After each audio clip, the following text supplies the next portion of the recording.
Your habits directly decide your future. If you are allowing negative habits into your life, you are quite literally destined for failure. Choosing your habits carefully and maintaining good habits consistently can create a drastic change in your life. Today, I will explain to you how your bad habits are ruining your life and how implementing good habits can bring you anything you desire. Later, I will give you 3 examples of life-changing habits that you can start doing today. How bad habits are ruining your life. Habits become ingrained in your life and they become automatic. So if you've ever had a bad habit before, you may have regretted it afterwards and said, why did I even do that? What was I thinking? It's because it was automatic and you didn't have control over it because it has become such a strong habit for you. The longer you do a bad habit, the more it compounds into a giant problem, the more it becomes harder to escape and harder to break and change your life. You can't allow bad habits into your life. So habits create your identity, which creates a feedback loop. So if you go out drinking a lot, for example, your identity starts to mold to that habit.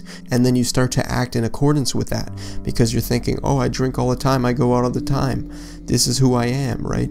So another example, if you identify as a stoner, it's going to be really, really hard to stop smoking weed because that's who you believe you are. Your identity becomes unconsciously molded around your habits. Your bad habits are changing your identity every single day. Every time you do them, it adds a point to that identity that you do not want to be like. So here's how good habits can change your life. Small habits compound into huge things, like I said, even positive things though. It's not big things that change your life. It is small things over a long period of time consistently that will change your life. And once you make something a habit, if you make studying a habit and it becomes your identity and it becomes stronger and stronger over time and it develops into a big thing, you will naturally study and you will excel in school. It is quite literally inevitable. So just like bad habits can create your identity into something you don't want to be, good habits can change your identity in positive ways. So for an example, if you're always working, you're going to be thinking to yourself, I love working, I'm a productive person. You then act in accordance with that, so then you don't need to put any more effort into being a productive person because you genuinely believe you are a productive person. So if you believe you're a productive person, you'll start working more, you'll start getting promotions at work, and you'll get a lot of work done. The habit will grow and compound and it will become a huge thing and you will become more and more successful over time. So now for the 3 habits that will have a great impact on your mental health and promote personal growth for you. So the first one is talking to yourself about your day. Yes, it can sound weird, but it seriously helps clear your mind. So you can ask yourself, what went well today? What went badly? What can you improve upon for tomorrow? It is like journaling, but out loud. It cultivates self-awareness. You can ask yourself how you're feeling. You will start to understand, okay, I'm feeling this because of this. This makes perfect sense. I'm starting to understand myself more and get to know myself. And if you make this a habit,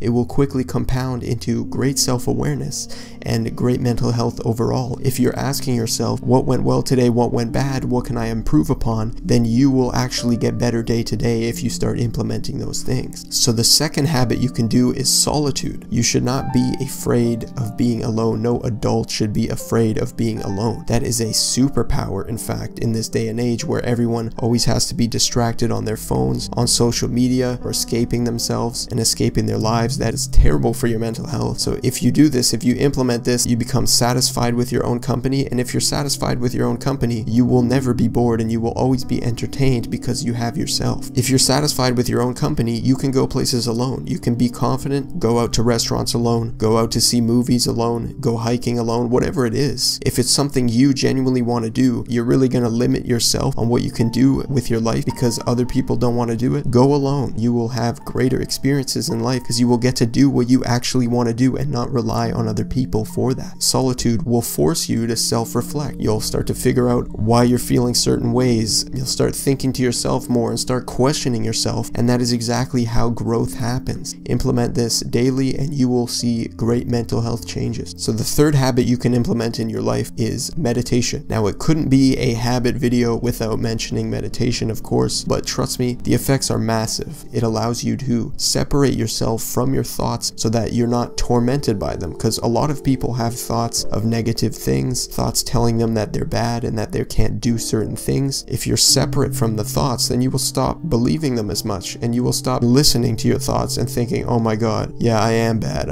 I can't do that, yeah, my thoughts said I can't do that. Don't listen to your thoughts that are negative. Separate yourself from your thoughts, and meditation is a key to doing that, and it helps you immensely. I've been meditating for over 90 days now, and a great thing that I've seen from it is taking control of my mind. If a thought or feeling comes up and I don't want to engage that, I don't want to listen to it, I can literally choose not to let it affect me. We all have these like thoughts of embarrassing things we did in the past. I can literally just think of something else, just make it go away. And I know it might sound weird, but when you start meditating, you really start to have control over your mind and have more self-awareness, and overall it's just amazing for mental health. It is possibly the greatest habit you can have for mental health. Everyone should be doing meditation. They should really be teaching it in schools. So I strongly suggest that you guys do this and try and do it once per day. Start with a few minutes and then increase that over time. So the way you meditate is by focusing on your breath. Just sit there with your eyes closed in a comfortable position and focus on your breathing. Focus on the sensations of the air coming in and out of your nose. If thoughts come up, which they will, and you will lose focus and get caught up in those thoughts, the key is to return back to your breath, return back to the sensation of breathing, and let those thoughts naturally go away. So in conclusion, guys, habits always compound into something big, whether negative or positive. Whatever the habits you are doing, that will compound into who you are and what your life is. So that is incredibly important that you choose your habits carefully, and habits become stronger over time. Those 3 habits will increase your mental health significantly and prompt personal growth in the process. So I strongly recommend that you implement those. Just keep in mind that it will be difficult in the beginning, but it will get easier and easier and compound into great things and become stronger, and it will form your identity. So keep that in mind. Choose your habits carefully. Try to do your good habits daily and track them when you do them, because once you have a streak going of good habits, you will not want to break it, and that is just another level of things becoming stronger and easier for you. Like the video if you learned something about habits today, and subscribe if you want to learn more next time. Comment down below any good habits you're trying to implement or any bad habits you have that you are trying to break. Join my weekly newsletter to get more life-changing information like this directly in your inbox, all for free. And you can read all the previous letters at o3giacomo.com. So I hope you enjoyed the video, guys, and I hope you have a great day.